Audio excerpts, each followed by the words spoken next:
புதுப்பொலிவு பெறும் கோவில்பட்டி கடலை மிட்டாய் பிரியாணியைப் போல் வாளியில் அடைத்து விற்பனை. பிரியாணியை போன்று கடலை மிட்டாயையும் நெகிழி வாளிகளில் அடைத்து விற்பனை செய்யும் புதிய முயற்சி கோவில்பட்டியில் தொடங்கியுள்ளது.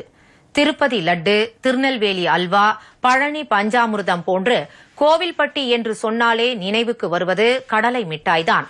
கரிசல் பூமியான கோவில்பட்டி பகுதியில் விளையும் நிலக்கடலைகளுடன் தாமிரபரணி தண்ணீர், வெல்லம் சேர்த்து சத்தான தின்பண்டமாக கோவில்பட்டி கடலை மிட்டாய் தயாரிக்கப்படுகிறது.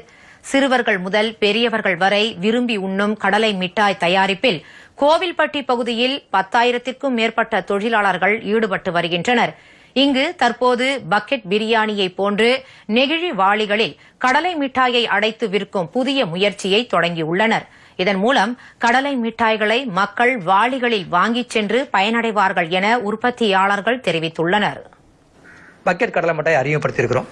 நாங்கள் முதல்ல 5 பாக்கெட் 4 பாக்கெட் மொத்தமாக பேக் பண்ணி கொடுத்துக்கிட்டு இருந்ததை ஒரே பாக்ஸில் கொடுக்கணுங்கிறதுக்காக நாங்கள் பக்கெட் கடலை மிட்டாய்னு ஒன்று இப்போ நாங்கள் ஆரம்பிச்சிருக்கோம்.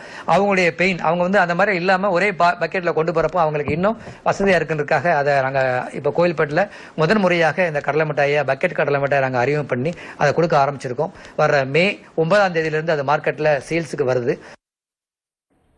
கோவில்பட்டி கடலை மிட்டாய்க்கு கடந்த 2020ஆம் ஆண்டு புவிசார் குறியீடு வழங்கப்பட்டதுடன் அஞ்சல் துறை சார்பில் சிறப்பு அஞ்சல் தலையும் வெளியிடப்பட்டது.